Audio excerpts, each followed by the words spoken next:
အ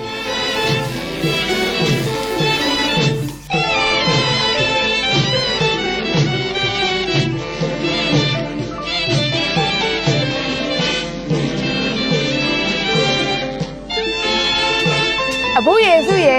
ရှင်းမတနက်ခါလာလင်းခဲ့တော့လေပြီးလို့ချင်းတို့သမင်းနောက်ပြင်ကြရအောင်ဟေးဟုတ်မနင်း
မိုင်းရေလေတော့ထမင်းတောင်းလေးစားလို့ရပြီရှင်လာစားမယ်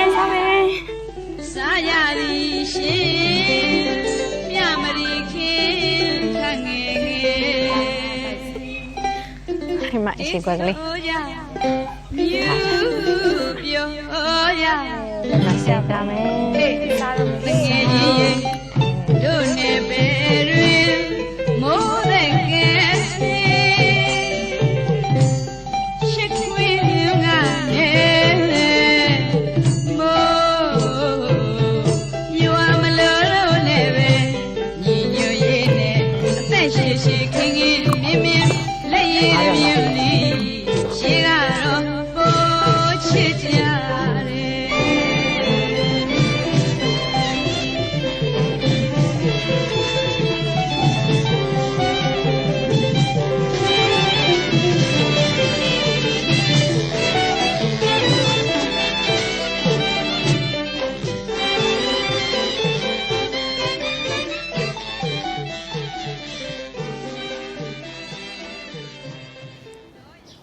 ဒီလိုရတာရှိတဲ့လေတော့ထမင်းတောင်းလေးကိုစားကျင်နေဆိုရင်ရန်ကုန်မန္တလေးမှာရှိတဲ့ OMG ရခိုင်ရိုးရာစားတောက်ဆိုင်မှာလာရောက်သုံးဆောင်နိုင်ပါပြီရှင်